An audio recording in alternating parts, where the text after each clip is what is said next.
The silent storm arrived at Earth to find the planet celebrating. News of the victory had spread across every continent, and for the first time in decades, humanity felt proud of its place in the universe. Captain Amy Rodriguez stood on the observation deck of the orbital station, watching ships return from the battle that had changed everything. Admiral Sam Collins joined her at the window, his weathered face showing relief and satisfaction. The alien fleets have all withdrawn beyond the outer system. Long-range sensors show them maintaining a safe distance while they figure out what to do next. Amy nodded, but her expression remained serious. This was just the opening move. The galactic powers won't accept what happened here without striking back somehow. Let them try, Collins replied. We have more ships coming online every week. The silent storm was just the prototype. Dr. Ben Carter approached them with a tablet full of technical readouts. The battle data is fascinating. Our weapons performed even better than the simulations predicted. The aliens' defensive systems were completely ineffective against quantum phase technology. 3 days later, the first response came from the Galactic Council. The communication arrived through official diplomatic channels, but the tone was very different from their previous dismissive messages. Jake Morrison stood in the same briefing room where he had first learned about Project Silent Storm, reading the alien message aloud. The Galactic Council requests an immediate meeting with Earth's representatives to discuss recent developments and potential membership arrangements. Dr. Lisa Park smiled as she reviewed the diplomatic language. They're trying to save face while completely reversing their position. Notice how they're suddenly calling us Earth's representatives instead of primitive humans. The meeting took place on Nexus Prime once again, but this time the atmosphere in the council chamber was completely different. The alien representatives sat quietly as the human delegation entered, their previous arrogance replaced by cautious respect. Commander Vex of the Karathi was the first to speak, his reptilian features carefully neutral. Captain Morrison, we have received disturbing reports about recent events in your solar system. Admiral Knox claims that human vessels used unknown weapons to attack a peaceful diplomatic mission. Jake kept his expression calm as he replied. Admiral Knox brought 200 warships to demand Earth's unconditional surrender. When we refused, he threatened to destroy our planet. We defended ourselves using proportional force. The Luminari. Representative pulsed a nervous yellow color. The technology you displayed appears to be far beyond what our scientists believed possible for your species. We are concerned about how you acquired such capabilities. We developed them through hard work and determination, Dr. Park answered smoothly. The same qualities that led us to request membership in your alliance. Quintor of the ethereal collective floated higher, its tentacles waving in agitation. You deliberately deceived us about your technological capabilities. How can we trust a species that lies about its true nature? Jake leaned forward slightly. With respect, we never lied about anything. You assumed we were primitive based on what you wanted to see. Your own prejudices prevented you from recognizing our true potential. The eldest member of the council, the stone-skinned architect, spoke with carefully measured words. The balance of power in this galaxy has existed for thousands of years. Your sudden appearance as a major force threatens the stability we have worked so hard to maintain. The stability you maintained by keeping other species as servants and slaves, Amy said, joining the conversation from her position behind Jake. Perhaps it's time for that balance to change. Murmurs of concern rippled through the council chamber. The aliens were used to dealing with species that begged for acceptance, not ones that challenged their authority. Admiral Knox's image appeared on a communication screen, broadcasting from his damaged flagship. The proud Talon commander looked defeated, his feathers ruffled and his eyes showing the strain of his recent humiliation. "The humans have weapons that ignore our shields and pass through our armor," he reported. "Their ships can become intangible, at will. Everything we thought we knew about physics and warfare has been proven wrong," Commander Vex hissed softly. "If one human ship can disable our most powerful dreadnought, what could their entire fleet accomplish? More importantly," the Luminari representative pulsed, "what other technologies might they possess that we haven't seen yet?" Dr. Carter stepped forward, his scientific mind excited by the opportunity to share his discoveries. "The technology you witnessed represents just the beginning of human innovation. We've only started to explore the possibilities that open up when you combine alien physics with human creativity." The council members exchanged worried glances. They had spent millennia believing that their technology represented the pinnacle of scientific achievement. The idea that a primitive species could surpass them in a few decades was almost incomprehensible. "What do you want from us?" the architect asked finally. Jake smiled. "The same thing we asked for before: full membership in the galactic community, equal representation in council decisions, access to trade routes and scientific exchanges. And in return," Quintor probed with its psychic abilities, "in return we offer our friendship, our protection, and our technological innovations." "Dr. Park replied, "Earth has always believed that cooperation benefits everyone involved." The council fell silent as they considered the implications. They could fight humanity and risk facing weapons they didn't understand, or they could accept Earth as an equal partner and try to maintain some influence over galactic affairs. "There are other considerations," Commander Vex said slowly. "Reports from our border regions suggest that the Vex Consortium is mobilizing its fleets for major offensive operations. The rogue AI collective has been quiet for too long." Admiral Knox's image flickered as he added more concerning news. "Our intelligence networks report massive energy signatures in the dark nebulae.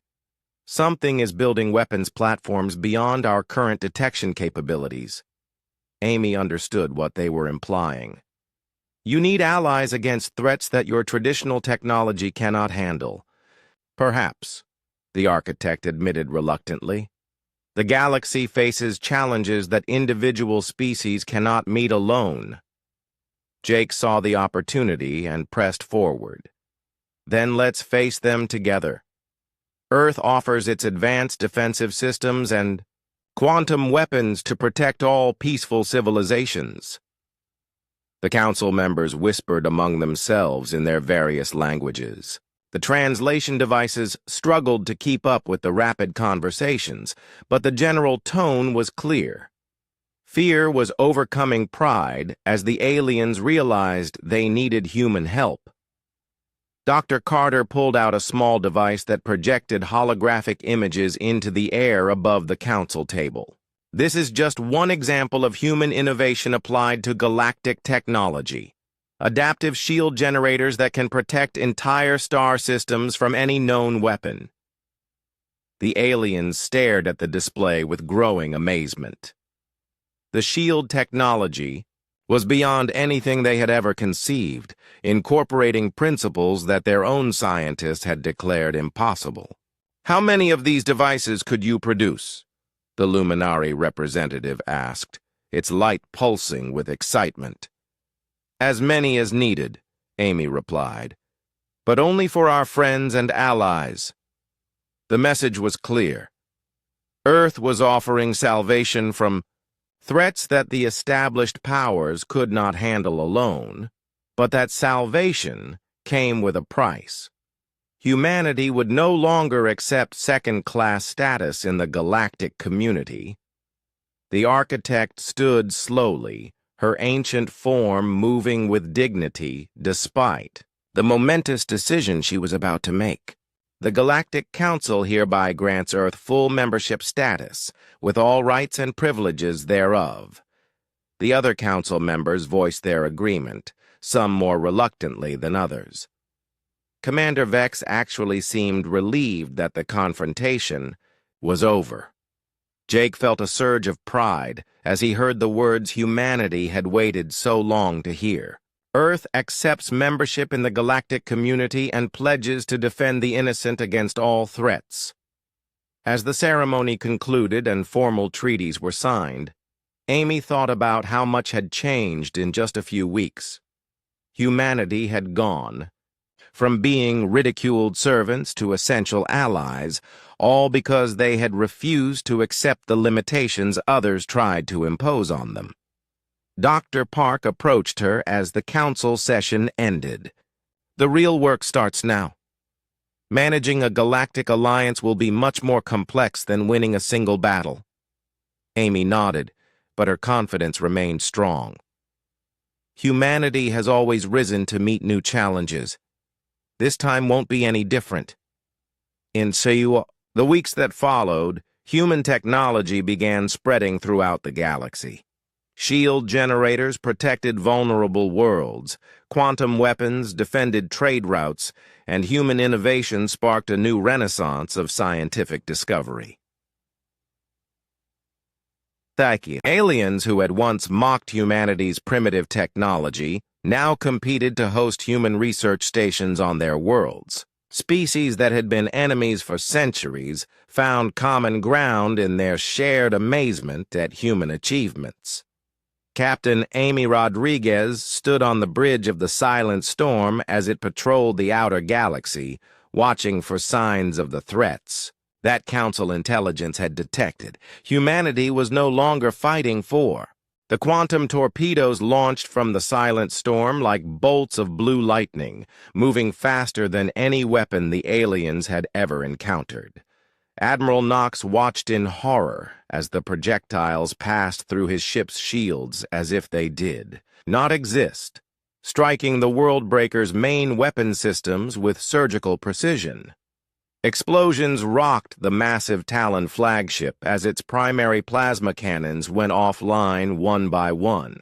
The torpedo warheads used principles of quantum mechanics that alien science had deemed impossible, phasing through matter until they reached their programmed targets. "Shields are ineffective," Knox's tactical officer reported, his voice shaking. "The human weapons are ignoring our defensive systems completely." Knox gripped the arms of his command chair as his ship shuddered under the impacts. "How can their weapons penetrate Talon armor? Our hull plating has never been breached by enemy fire." Captain Amy Rodriguez watched the results of her attack with grim satisfaction. The Worldbreaker was crippled but not destroyed, exactly as planned. Humanity wanted to send a message, not commit genocide. "Ryan, target their engine cores," she ordered. "Disable their main drive, but leave life support intact." Lieutenant Commander Ryan Hayes adjusted his targeting systems with the precision of a surgeon. The quantum torpedoes could be programmed to affect specific types of matter while leaving other substances untouched. It was technology that no alien race had ever developed. More explosions lit up the Worldbreaker's hull as the second wave of torpedoes found their targets. The massive ship's engines went dark, leaving it drifting helplessly in space. Emergency lights flickered on across its bridge as backup power systems struggled to maintain basic functions. Throughout the alien fleet, commanders stared at their sensor displays in disbelief. The readings made no sense according to everything. They knew about physics and technology. A single human ship had just disabled the most powerful vessel in the Talon Empire's arsenal. "All ships, concentrate fire on the human vessel," Knox broadcast to his fleet. "Whatever technology they're using, it cannot stand against 200 ships firing simultaneously." The alien armada opened fire with everything they had. Plasma beams, particle cannons, and missile swarms converged on the Silent Storm's position, enough firepower to destroy a small moon. The space around the human ship lit up like a miniature star as the weapons found their target. But when the light faded, the Silent Storm was still there, completely unharmed. Its hull showed no damage, no scorch marks, no sign that it had been hit by anything at all. "Impossible," breathed Commander Vex from his Karathi stealth ship. "Nothing can survive that level of concentrated fire." Dr. Ben Carter smiled as he monitored the phase-shifting systems from his station aboard the Silent Storm. Hull integrity at 100%. The temporal displacement field absorbed all incoming energy and redirected it into subspace. Amy activated the fleet communication channel, her voice calm and confident. "This is Captain Rodriguez to all human vessels. You are cleared to drop your own disguises and engage at will." Across the human formation, ships that had appeared to be aging destroyers suddenly transformed. Holographic projectors shut down, revealing sleek vessels bristling with advanced weapons. Each ship incorporated different aspects of the technology recovered from the alien probe, creating a diverse fleet that alien tacticians could not predict or counter. Lieutenant Tony Clark's ship, the UES Defiance, demonstrated humanity's mastery of alien shield frequencies. Its weapons punched through Karathi defensive screens with ease, disabling 3 enemy vessels in rapid succession. The aliens watched in shock as their supposedly impenetrable barriers failed against human fire. "Sir, the human fleet is using adaptive weapons," reported a Zephyrian squadron leader. "Their targeting computers are analyzing our shield harmonics and adjusting their output accordingly." The Zephyrian fighters tried to swarm the human ships using their traditional tactics, but found themselves facing point defense systems that tracked faster than their sensors could follow. Laser grids swept through their formations with impossible accuracy, disabling engines and weapons without destroying the fighters completely. Admiral Knox struggled to understand what was happening as his fleet fell apart around him. "How did they acquire such advanced technology? Our intelligence reports showed them using chemical rockets and metal projectiles." "Admiral," his communications officer called out, "the human captain is requesting a private channel." Knox's image appeared on Amy's screen, his feathered face showing confusion and growing fear. The proud Talon commander who had threatened to destroy Earth now looked like a trapped animal facing a predator it did not understand. "You want answers?" Amy said without preamble. "Very well. 30 years ago, your people sent a probe to scan our solar system. It crashed in our polar regions, but we managed to recover enough technology to begin reverse engineering your systems."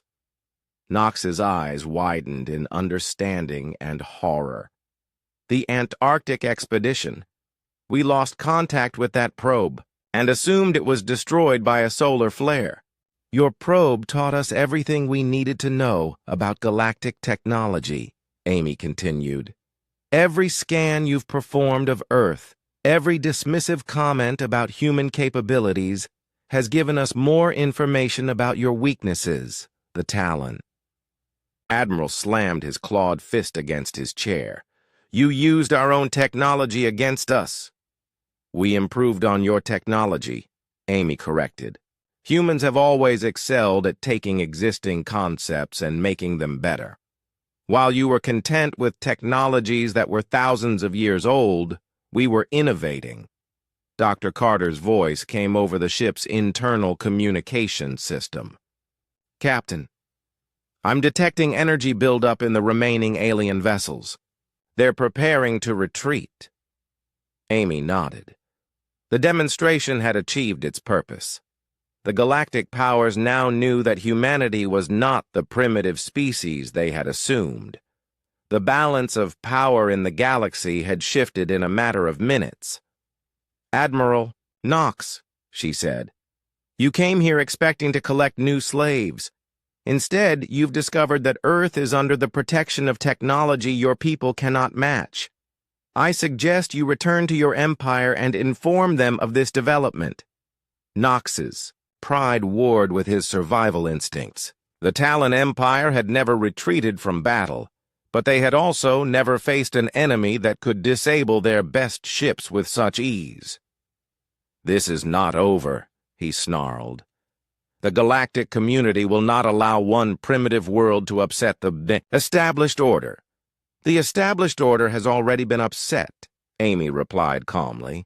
"The question now is whether the galaxy's leaders are wise enough to adapt to the new reality." Around the silent storm, the alien fleet began to withdraw. Ships that had arrived expecting an easy victory now fled in disorder, their commanders struggling to process what they had witnessed. The human fleet held its position, neither pursuing nor firing on the retreating vessels. Ryan Hayes monitored the alien withdrawal from his weapons station. "Captain, should we press our advantage? We could disable more of their ships before they escape." "No," Amy said firmly. "We've made our point. Let them return to their masters with news of what they've seen here. Sometimes the fear of unknown capabilities is more powerful than actual destruction." Dr. Carter was already analyzing the battle data, preparing reports that would be studied by human scientists for years to come. "The adaptive systems performed beyond our projections. The aliens had no effective countermeasures for any of our weapon systems." As the last alien ship disappeared into hyperspace, Amy allowed herself a moment of satisfaction. Humanity had passed its first real test as a galactic power, but she knew this was only the beginning. The galaxy's established civilizations would not accept Earth's new status without a fight. "Set course for Earth," she ordered. "We need to prepare for whatever comes next." The silent storm turned toward home, its hull gleaming in the light of Sol. Behind them, empty space marked the spot where the galactic order had changed forever. Humanity was no longer the weak, primitive species that begged for scraps at the council table. They had become something new, something that the galaxy had never seen before. In the depths of space, emergency beacons marked the locations of disabled alien vessels, their crews already being rescued by automated systems. Amy had chosen mercy over destruction, but the message was clear. Earth would no longer be underestimated. The first warning came from the outer sensor networks at the edge of the solar system. Admiral Sam Collins stood in the command center deep beneath the Colorado mountains, watching red dots appear on the tactical display. The alien fleet was massive, larger than anything Earth's defenders had ever faced. 200 ships and counting, reported Lieutenant Tony Clark from his station. Reading Talon Empire signatures, Karathi stealth vessels, and Zephyrian fighter swarms. They're not trying to hide their approach. Collins studied the display with grim satisfaction. The aliens were coming in force because they expected no real resistance. Admiral Knox was bringing enough firepower to destroy entire worlds, all to intimidate one small planet into submission. Captain Amy Rodriguez stood beside Collins, her face calm despite the approaching danger. The silent storm was ready, her crew prepared for what might be humanity's last stand. Behind the facade of a simple human frigate lay technology that could change everything. "Incoming transmission," the communications officer announced. "Admiral, Knox is broadcasting on all frequencies." The main screen flickered to life, showing the imposing figure of the Talon commander. His feathered face was twisted in what passed for a smile among his people, and his sharp claws tapped against the armrest of his command chair. "People of Earth," Knox began, his voice carrying the authority of someone used to being obeyed. "I had hoped you would see reason and accept our generous offer. Instead, you have chosen defiance." The view changed to show Nox's flagship, the World Breaker, a massive vessel that dwarfed anything in Earth's fleet. Its hull bristled with weapon ports and armor plating that had never been defeated in battle. Supporting ships spread out around it like a metal storm cloud. "You have 1 hour to surrender unconditionally," Nox continued. "Lower your planetary shields, disable your defense satellites, and prepare to receive our landing forces. Any resistance will be met with complete destruction." The transmission ended, leaving the command center in tense silence. Everyone knew what was at stake. If Earth fell, humanity would become slaves to alien masters who saw them as nothing more than useful animals. "Admiral, Earth Defense Force is requesting orders," Tony reported. "All ships are ready for launch." Collins activated the fleet communications channel. "All units, this is Admiral Collins. Launch according to plan. Show them exactly what they expect to see." Across Earth's orbital shipyards, humanity's visible fleet began to move. 12 destroyers that looked old and battered compared to alien technology, their hulls scarred from decades of service. To alien sensors, they represented the best humanity could offer. The Silent Storm launched last, taking its position at the front of the formation. To Nox's instruments, it appeared to be nothing more than an experimental frigate, barely larger than the destroyers it led. Its weapons looked primitive, its armor thin, its engines weak.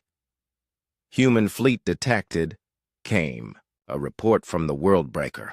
13 vessels, all showing standard human technology signatures. "Admiral, their largest ship has an energy output barely above our shuttlecraft." Nox's laughter echoed across the communication channels. 13 ships against 200. Their bravery is admirable, but their stupidity is boundless. Amy opened a channel to the alien fleet as the human ships approached. Her voice was steady, diplomatic, exactly what the aliens expected from a species they considered inferior. "Admiral Nox, this is Captain Amy Rodriguez of the UES Silent Storm. I request permission to approach your flagship under a flag of truce. Perhaps we can find a peaceful solution to this situation." The Talon commander's amusement was obvious. "How touching! The humans send their experimental ship to beg for mercy. Very well, Captain Rodriguez. Approach the Worldbreaker. Let us see what desperate bargain you wish to offer." The Silent Storm broke formation and headed toward Nox's massive flagship. Behind it, the human destroyers held their position, waiting. To the aliens, it looked like a last desperate attempt at diplomacy from a hopelessly outmatched enemy. "Sir, the human ship is entering weapons range," reported Nox's tactical officer. "Shall I prepare the main batteries?" "Not yet," Nox replied. "Let them come close. I want them to see the size of our guns before I vaporize them. Fear makes excellent seasoning for surrender." Amy guided her ship closer to the Worldbreaker, following the approach vector the aliens had specified. Her crew sat at their stations, hands steady on controls despite the danger they faced. Everyone knew that the next few minutes would determine humanity's future. "Captain, we're within optimal range," Ryan Hayes reported from the weapons station. "All systems are green and ready." Dr. Ben Carter monitored the ship's disguise systems from his position at the science station. "Holographic projectors functioning normally. They still see us as a primitive frigate." "Perfect," Amy said quietly. "Tony, signal the fleet. Tell them to prepare for Phase 2. Lieutenant Clark's fingers danced over his communications panel, sending coded signals to the waiting human ships. To alien observers, it looked like standard military chatter between nervous commanders. On the World Breaker's bridge, Knox studied the approaching human vessel with predatory satisfaction.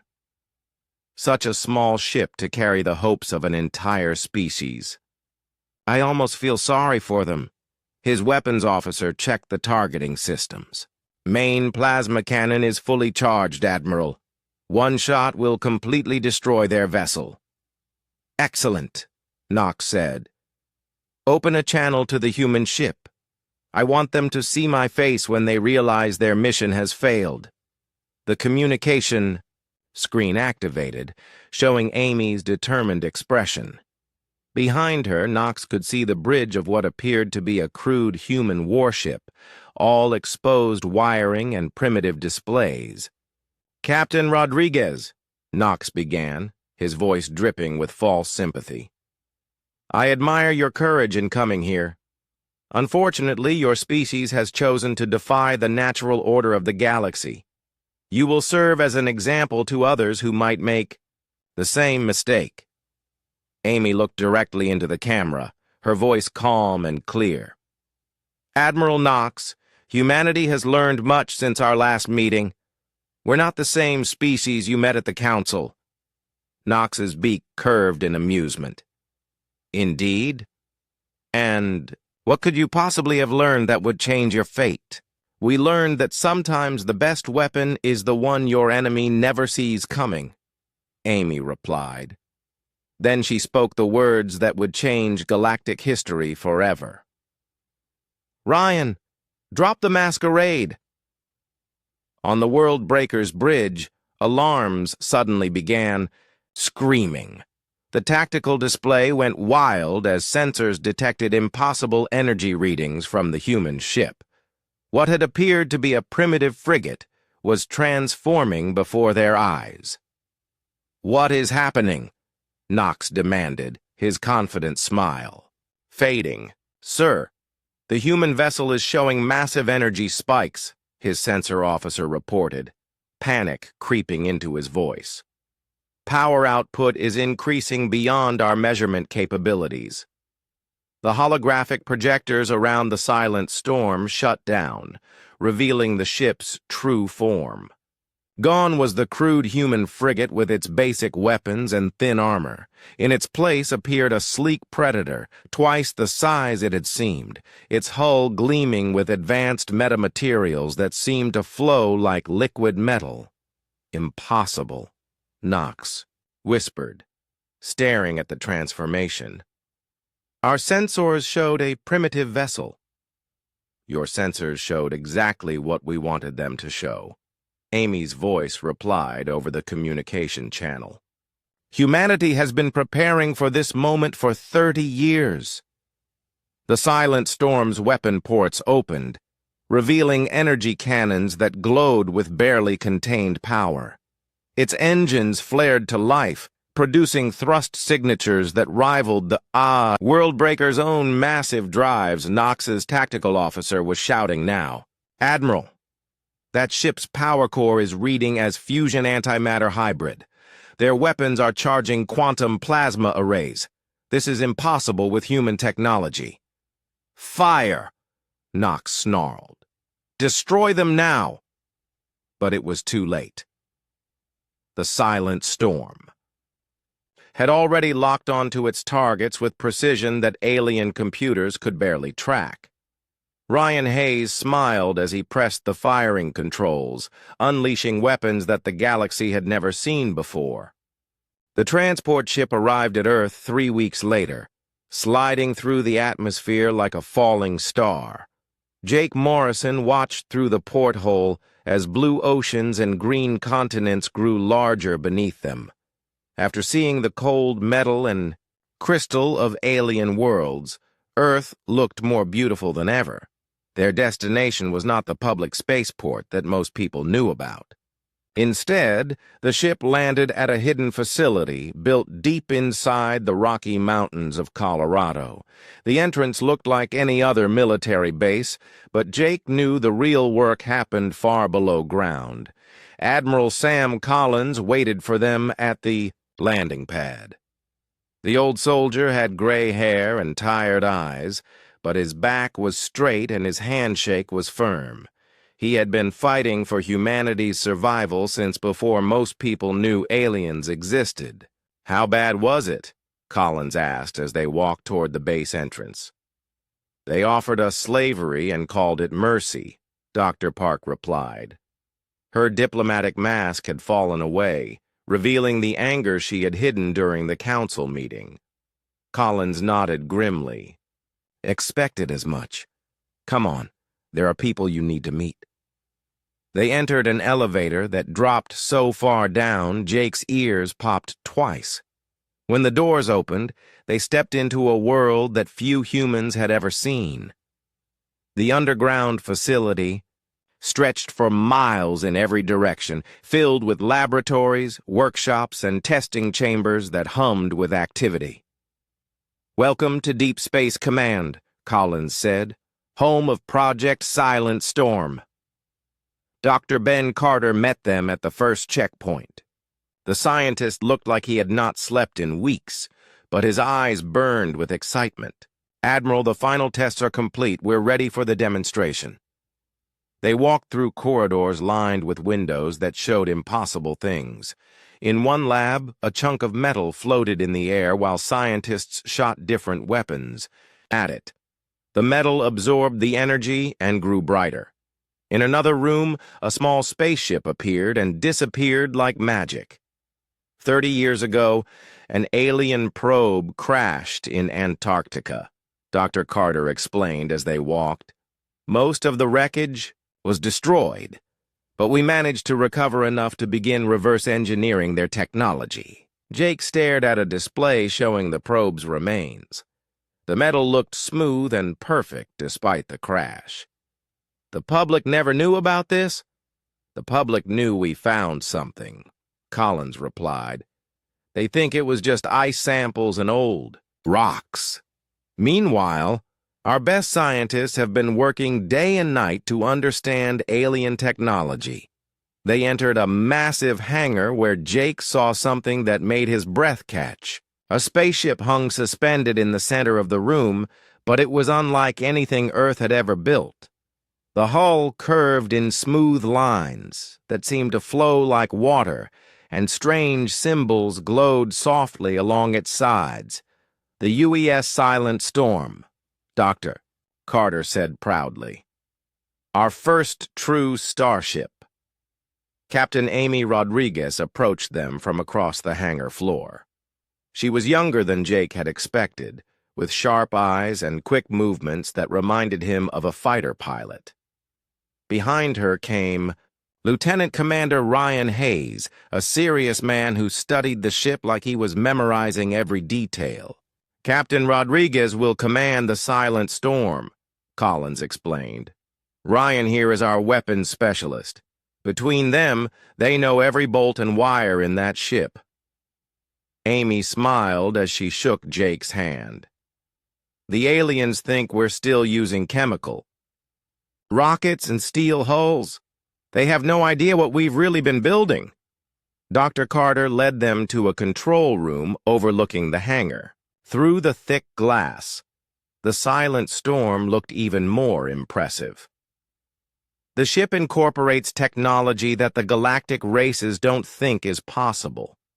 We've combined their physics with human engineering to create something entirely new. On the screens around them, Jake saw technical drawings and test results that made no sense to his untrained eyes. Numbers scrolled past showing energy outputs that seemed impossible for a ship that size. "The key breakthrough was understanding how their sensors work," Dr. Carter continued. "Every alien race in the galaxy uses the same basic detection methods. Once we figured out those methods, we could design ways to fool them." Ryan Hayes stepped forward his voice precise and professional. The Silent Storm appears on sensors as a standard human frigate. Basic steel hull, chemical rockets, primitive weapons. But that's just what we want them to see. The real ship is completely different, Amy added. Advanced metamaterials that can change shape and appearance. Fusion antimatter hybrid engines that produce more power than a Talon dreadnought. Weapons based on quantum mechanics that can phase through alien shields. Jake felt his excitement growing. So when they scan us, they see what they expect to see? Exactly, Dr. Carter said. Their own arrogance works against them. They're so convinced that humans are primitive that they don't look deeper. They see crude metal and assume that's all there is. Collins activated a wall display showing star, maps, and fleet positions. Red dots marked alien ships throughout the galaxy, while blue dots showed human vessels. The difference in numbers was sobering. Intelligence reports suggest the galactic situation is getting worse, Collins said. The Karathi are building up their fleets for major campaigns. The Talon Empire is expanding into neutral territory. The peaceful races are being forced to choose sides. Dr. Park studied the display with growing concern. It looks like the galaxy is heading toward war. Has been for years, Collins replied. The council meeting was probably their last attempt to recruit servants before the fighting starts. They wanted to secure Earth's resources and manpower. Amy walked over to another display showing the Silent Storm's technical specifications. The beautiful thing about their offer is that it tells us exactly what they think of human capabilities. They've shown us their hand, while keeping ours hidden, Ryan added. Every censor sweep they've done of Earth, every dismissive comment about our technology has given us more information about their blind spots. Dr. Carter pulled up a new screen showing test footage. In the video, the Silent Storm sat motionless. In space, while alien weapons fired at it, the beams passed right through the ship as if it was not there. Phase-shifting technology, he explained. We can become temporarily intangible. Their weapons literally cannot touch us when we activate the system.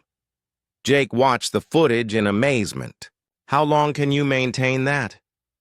Long enough, Amy said with a grin. And we have other surprises they've never seen before. Collins turned serious again. The question is whether we'll get a chance to use any of this. Our spy networks suggest several alien fleets are already moving toward Earth.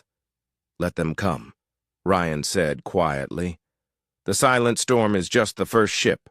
We have 11 more vessels in final construction, each one incorporating different aspects of the technology. Dr. Park looked worried. 12 ships against the entire galactic community? 12 ships they don't know exist, Collins corrected. 12 ships that can do things they think are impossible. Sometimes surprise is worth more than numbers, Amy moved to the hangar window, looking down at her ship with obvious pride. The aliens made a mistake when they underestimated us. They gave us time to prepare, thinking we were no threat. Now we're going to show them what human determination really means. Dr. Carter joined her at the window. Every species in the galaxy developed faster-than-light travel and energy weapons through gradual evolution. They had thousands of years to perfect their technology. We did it in 30 years by studying their own work and improving on it. Human ingenuity, Collins said simply. We've always been good at taking other people's ideas and making them better. Jake felt a surge of pride as he looked at the magnificent ship below.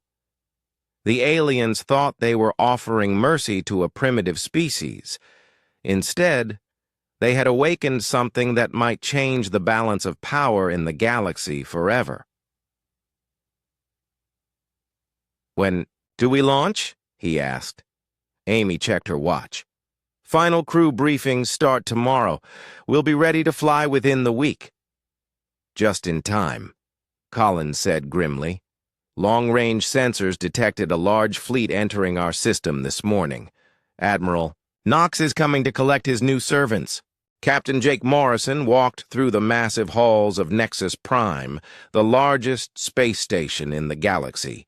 His boots clicked against the smooth metal floor as he made his way to the council chamber.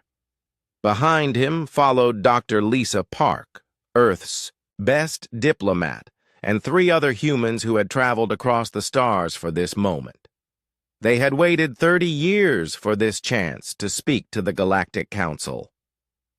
The chamber doors opened with a soft hiss, revealing a room that took Jake's breath away.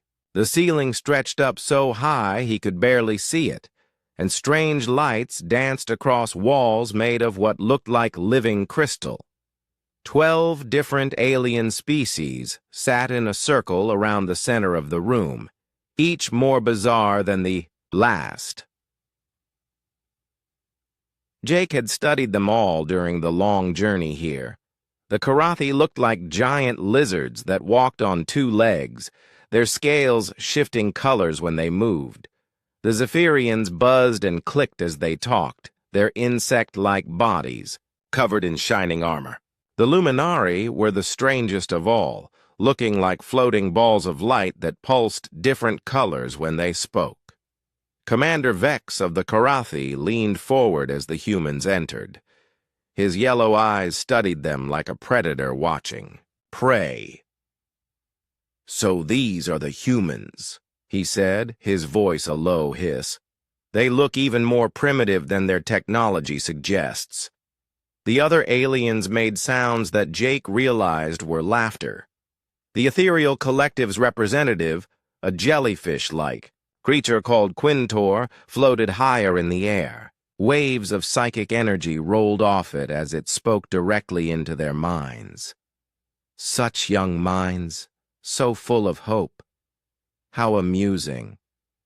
Jake stepped forward and placed his hand over his heart in the traditional human greeting. "Honored members of the Galactic Council, I am Captain Jake Morrison, representing the United Earth Government. We come seeking membership in your alliance." More laughter filled the chamber. Admiral Knox of the Talon Empire stood up from his chair. The Talon looked like a giant bird of prey, with sharp claws and a curved beak. Scars covered his face and arms, proof of his many battles. "Membership?" he squawked. "You can barely leave your own solar system without help." Dr. Park stepped beside Jake, her voice calm and steady. "We understand we have much to learn from your advanced civilizations. Earth offers resources, determination, and fresh perspectives that could benefit the Alliance." "Fresh perspectives?" Commander Vex hissed. "Your people still fight wars with metal bullets and explosive chemicals. Your largest warship could not scratch the paint on our smallest cargo vessel." The floating luminary representative pulsed a bright red color. "We have observed your species for decades. You burn fossil fuels, pollute your own world, and cannot even work together as one planet. What could you possibly offer us?" Jake felt his jaw tighten but kept his voice level. "We offer loyalty, courage, and the willingness to learn. Humanity has always been at its best when facing challenges." Quintor's tentacles waved in what might have been amusement. "Courage? You speak of courage while standing before beings who could destroy your entire world with a single thought? Your ignorance is almost charming," the council members whispered among themselves in languages that hurt human ears to hear. Jake caught fragments of their conversation through the translation device in his ear. They spoke of humans like farmers, might discuss whether to buy a new type of livestock. Finally, the eldest member of the council stood up. She belonged to a species called the Architects, ancient beings who had been exploring space when most other races were still living in caves. Her skin looked like polished stone, and her eyes glowed with inner light. The Council has reached a decision, she said, her voice echoing in the chamber. Humanity may be granted associate status within our alliance. You will be allowed to mine asteroids in designated systems and provide manual labor for construction projects. In return, we will protect you from hostile forces and share basic technologies. Jake felt his heart sink. Associate status was barely better than being slaves. Earth's leaders had hoped for full membership, the right to vote on galactic issues, and access to advanced sciences that could solve humanity's problems. With respect, Dr. Park said carefully, Earth's government was hoping for full membership. We believe humanity has more to contribute than just physical labor. The laughter that followed was louder and more cruel than before. Commander Vex slammed his clawed hand on his chair's armrest. Full membership. You cannot even build a proper starship. Your fastest vessel would take centuries to cross the galaxy. Admiral Knox spread his wings wide, a threatening gesture among his people. Perhaps you do not understand your position, humans. We offer you survival. Accept our generosity, or face the galaxy alone. Many species have learned too late that pride is a luxury the weak cannot afford. The Talon Admiral's words carried a dark undertone.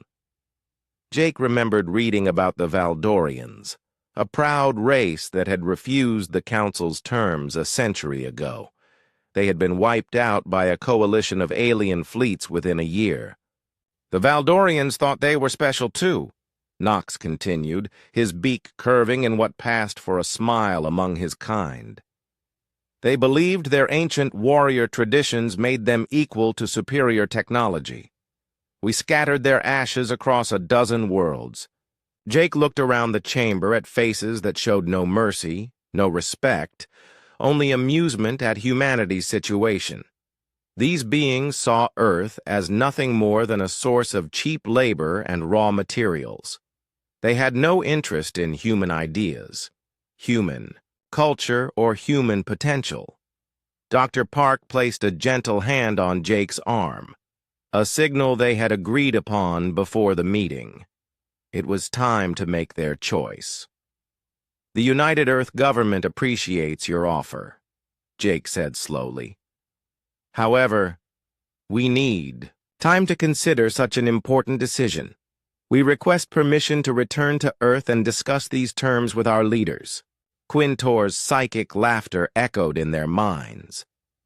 Of course you need time. Primitive minds always struggle with simple concepts.